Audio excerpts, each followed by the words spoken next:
नमस्कार विद्यार्थी मित्र मैत्रिणींनो, करंट अफेअर्स बाय मेघाली या आपल्या यूट्यूब चॅनलवरती तुमचं मनपूर्वक स्वागत आहे. इथे आपण डेली करंट अफेअर्सचे इम्पॉर्टंट क्वेश्चन्स पाहतोय, जे तुम्हाला आपल्या येत्या एमपीएससीच्या सर्व एक्झाम्समध्ये, सरळ सेवा आणि केंद्रीय परीक्षांमध्ये नक्कीच पाहायला मिळतील. त्यामुळे आपल्या चॅनलवरती जर तुम्ही पहिल्यांदा आले असाल तर चॅनलला लाईक करा, जास्तीत जास्त विद्यार्थ्यांना आपला चॅनल शेअर करा, सबस्क्राईबही करा. महत्त्वाची गोष्ट म्हणजे लेक्चर संपूर्ण पहा, एकही प्रश्न यातला स्किप करू नका. ठीक आहे, तर पाहूयात आजच्या म्हणजेच 23 ऑगस्ट 2026च्या चालू घडामोडी. प्रश्न पहिला, भारतामध्ये 23 ऑगस्ट हा दिवस कोणता दिवस म्हणून साजरा केला जातो? तर या प्रश्नाचे योग्य उत्तर आहे पर्याय क्रमांक बी,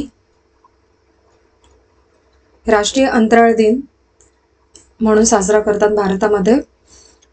महत्वाचे पॉइंट्स पहा प्रश्नाचे. 23 ऑगस्टला भारतामध्ये राष्ट्रीय अंतराळ दिन असतो आणि या दिवशी भारताच्या चंद्रयान 3 मोहिमेच्या ऐतिहासिक यशाची आठवण म्हणून हा दिवस आपण पाळतोय. आणि 2023 मध्ये याच दिवशी विक्रम लँडरने चंद्राच्या दक्षिण ध्रुवावरती यशस्वी लँडिंग देखील केलेलं होतं. ठीक आहे, या व्यतिरिक्त 23 ऑगस्टला अर्जेंटिनाचा राष्ट्रीय ध्वज दिन देखील असतो. अर्जेंटिनामध्ये याच दिवशी राष्ट्रीय ध्वज साजरा करतात, ज्यामध्ये त्यांच्या राष्ट्रध्वजाचा इतिहास आणि त्याची निर्मिती या दृष्टीने मान्यता दिली जाते. पुढील प्रश्न पहा, प्रश्न दुसरा. कर्नाटकाने ॲनालॉग पनीरवरती किती कालावधीसाठी बंदी घातलेली आहे? योग्य उत्तर आहे पर्याय क्रमांक बी, 1 वर्षांसाठी. महत्वाचे पॉइंट्स पहा. कर्नाटक सरकारने पनीर म्हणून विकल्या जाणाऱ्या ॲनालॉग पनीरच्या उत्पादन, साठवणूक, वितरण आणि विक्रीवरती वर्षभरांसाठी बंदी घातलेली आहे. ही बंदी 17 ऑगस्ट 2026 पासून 17 ऑगस्ट 2027 पर्यंत लागू राहणार आहे. पनीर म्हणून वापरल्या जाणाऱ्या ॲनालॉग पनीरमध्ये दुधाऐवजी वनस्पती तेल, वनस्पती चरबीयुक्त किंवा इतर दुग्धेतर घटक असतात.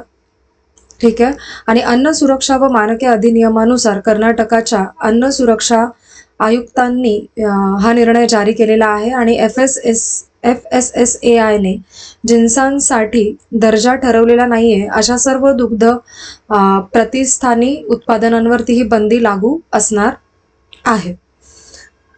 पुढील प्रश्न पहा, प्रश्न तिसरा.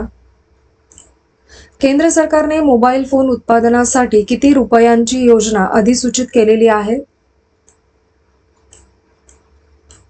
तर या प्रश्नाचे योग्य उत्तर आहे पर्याय क्रमांक सी, 62,500 कोटी इतक्या. महत्वाचे पॉइंट्स पहा. केंद्र सरकारने 21 ऑगस्ट 2026 रोजी 62,500 कोटींची मोबाईल फोन तयार करण्याची नवीन योजना जाहीर केलेली आहे. ही योजना जी आहे ती इलेक्ट्रॉनिक्स आणि माहिती तंत्रज्ञान मंत्रालयाने अधिसूचित केली. 2026-27 पासून ते 2030-31 पर्यंत म्हणजेच 5 वर्षांमध्ये ही योजना सुरू राहणार आहे. पंतप्रधान नरेंद्र मोदी यांच्या अध्यक्षतेखाली 15 जुलै 2026 रोजी केंद्रीय मंत्रिमंडळाने या योजनेला मंजुरी दिली होती, हे लक्षात ठेवा. पुढील प्रश्न पहा, प्रश्न चौथा. राष्ट्रीय शिक्षक पुरस्कार 2026 साठी कोणत्या शिक्षिकेची निवड झालेली आहे? तर याचे योग्य उत्तर आहे पर्याय क्रमांक ए, कुंदा बच्छव.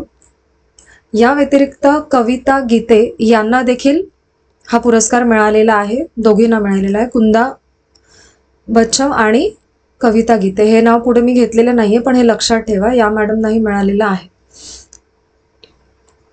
महत्वाचे पॉइंट्स पहा.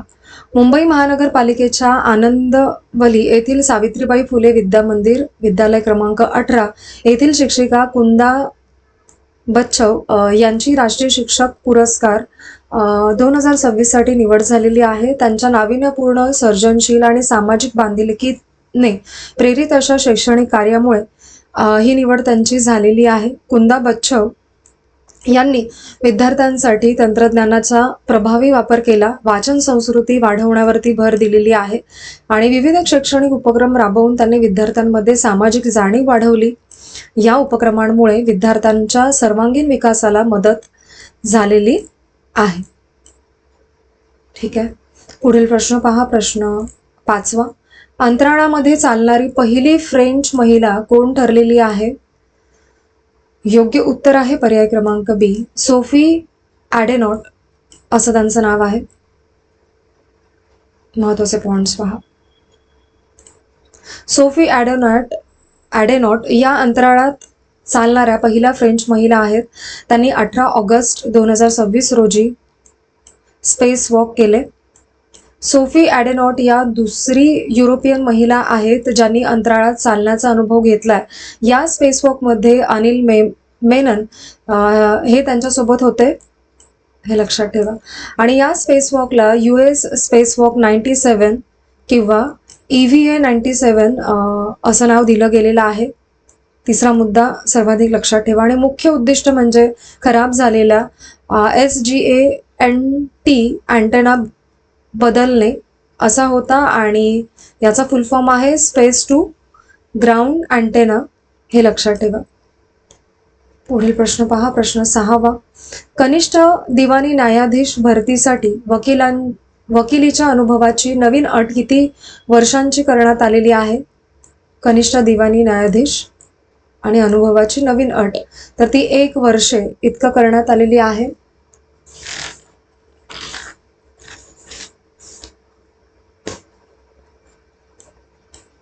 महत्वाचे पॉइंट्स पहा. सर्वोच्च न्यायालयाने कनिष्ठ दिवाणी न्यायाधीश भरतीत वकिलीच्या अनुभवाची अट बदललेली आहे. आणि आधी ती 3 वर्षे आधी ती 3 वर्षांचा अनुभव लागायचा यामध्ये, पण आता ती 1 वर्षांचा अनुभव पुरेसा असणार आहे. इथून पुढे 31 मार्च 2027 पर्यंत नवीन कायदा पदवीधरांना म्हणजेच LLB अनुभवाशिवाय सुद्धा अर्ज यांना करता येणार आहे. आणि 1 एप्रिल 2027 नंतर अर्ज करायचा असेल तर किमान 1 वर्षांचा सक्रिय वकिलीचा अनुभव असावा लागेल. हा अनुभव परीक्षेला बसण्यापूर्वीच पूर्ण केलेला असावा लागतो. आणि अर्जदारांची LLB पदवी मान्यताप्राप्त विद्यापीठाची असावी. आणि बार काउन्सिलची सनद सुद्धा आवश्यक असणार आहे. हा महत्वाचा नियम आहे. ठीक आहे. पुढील प्रश्न पहा. प्रश्न 7वा. उत्तर प्रदेश आणि यामानाशी यांनी किती कोटी रुपयांचा MSME निधी जाहीर केलेला आहे? योग्य उत्तर आहे याचे पर्याय क्रमांक सी, 600 कोटी रुपये इतका. महत्वाचे पॉइंट्स पहा. उत्तर प्रदेश आणि जपानच्या यामानाशी प्रीफेक्चरने मिळून 600 कोटींच्या MSME निधींची घोषणा केलेली आहे.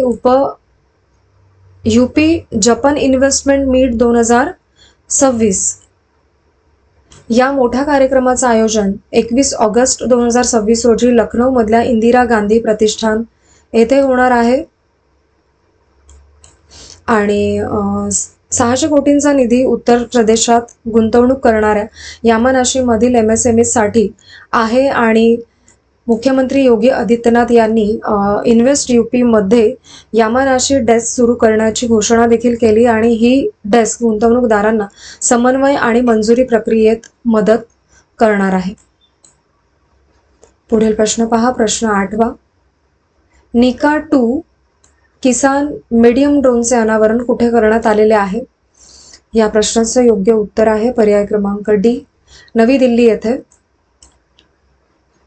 महत्वाचे पॉइंट्स पहा. निका 2 किसान मीडियम ड्रोनचे ऑगस्ट 2026 मध्ये नवी दिल्ली येथे अनावरण करण्यात आले. अनावरण हे केंद्रीय कृषी व शेतकरी कल्याण मंत्री शिवराज सिंह चौहान यांनी केली. हे देशांतर्गत विकसित कृषी ड्रोन आहे. आणि निका 2 किसान मीडियम ड्रोन विकसित करणारी कंपनी आहे अकिन एनालिटिक्स. ओके. आणि निका 2 किसान मीडियम ड्रोनला DGCA-TC प्रमाणपत्र मिळालेले आहे. निका 2 ड्रोनचा उद्देश आहे शेतकऱ्यांसाठी देशांतर्गत विकसित कृषी ड्रोन उपलब्ध करून देणे. ओके. पुढील प्रश्न पहा. प्रश्न 9वा. एक्सरसाइज पीच ब्लॅक 2026 कोणत्या देशात आयोजित करण्यात आलेला आहे? या प्रश्नाचे योग्य उत्तर आहे पर्याय क्रमांक सी, ऑस्ट्रेलिया येथे. महत्त्वाचे पॉइंट्स पहा. भारतीय हवाई दलाने पीच ब्लॅक 2026 आणि उदर शक्ती 2026 या 2 आंतरराष्ट्रीय हवाई सरावांतील सहभाग पूर्ण केलेला आहे. एक्सरसाइज पीच ब्लॅक 2026 ऑस्ट्रेलियात आयोजित करण्यात आले. आयोजन जे आहे ते रॉयल ऑस्ट्रेलियन एअर फोर्सने केले होते आणि पीच ब्लॅक 2026 मध्ये 20 पेक्षा जास्त सहभागी देशांच्या हवाई दलांनी सहभाग घेतलेला होता आणि पीच ब्लॅक 2026 मध्ये भारतीय हवाई दलाने राफेल लढाऊ विमाने तैनात केलेली होती. हे देखील लक्षात घ्या. पुढील प्रश्न पहा. प्रश्न 10वा. भारतीय लष्कराने अत्याधुनिक ड्रोनची पहिली बाज बटालियन कोठे स्थापन केली? या प्रश्नाचं योग्य उत्तर आहे पर्याय क्रमांक सी, पंजाब येथे. महत्त्वाचे पॉइंट्स पहा. भारतीय लष्कराने पंजाबमध्ये अत्याधुनिक ड्रोनची पहिली बाज बटालियन स्थापन केलेली आहे. बाज बटालियनचा संबंध भारतीय लष्करातील ड्रोन क्षमतेशी आहे. मुख्य उद्देश म्हणजे हवाई चपळता वाढवणं असा आहे आणि बाज बटालियनचा उद्देश म्हणजे प्रतिसाद दक्षता वाढवणे असा आहे आणि बाज बटालियनमुळे रणांगणावरील भारतीय लष्कराची पोहोच वाढवण्यास मदत होणार आहे. वज्र कॉर्प्स ही बाज बटालियन कार्यान्वित करणारी भारतीय लष्कराची पहिली रचना असणार आहे. हा मुद्दा लक्षात ठेवा. आणि बाज बटालियन ही भारतीय लष्कराची अत्याधुनिक ड्रोनची पहिली बटालियन आहे, हे देखील लक्षात ठेवा. पुढील प्रश्न पहा. प्रश्न 11वा. BWF जागतिक बॅडमिंटन स्पर्धेमध्ये ट्रिसा जॉली आणि गायत्री गोपीचंद यांनी कोणतं पदक जिंकलेलं आहे? ट्रिसा जॉली आणि गायत्री गोपीचंद यांनी. योग्य उत्तर आहे याचं पर्याय क्रमांक बी, कांस्य पदक जिंकलेलं आहे. महत्त्वाचे पॉइंट्स पहा. ट्रिसा जॉली आणि गायत्री गोपीचंद यांनी BWF बॅडमिंटन जागतिक स्पर्धेमध्ये कांस्य पदक जिंकलंय. ही भारताची महिला दुहेरी बॅडमिंटन जोडी आहे आणि BWF जागतिक स्पर्धेतील पदक जिंकणार ही भारताची दुसरी महिला दुहेरी जोडी ठरली आहे. ट्रॉसी जॉली आणि गायत्री गोपीचंद यांच्यापूर्वी ज्वाला गुट्टा आणि अश्विनी पोनप्पा यांनी जागतिक स्पर्धेमध्ये असे पदक जिंकलेले होते. तिसरा मुद्दा लक्षात ठेवा. आणि BWF जागतिक स्पर्धेची उपांत्य फेरी जी आहे ती नवी दिल्लीतील इंदिरा गांधी इंडोर स्टेडियममध्ये पार पडली. पुढील प्रश्न पहा. प्रश्न 12वा आणि आजचा आपला शेवटचा प्रश्न.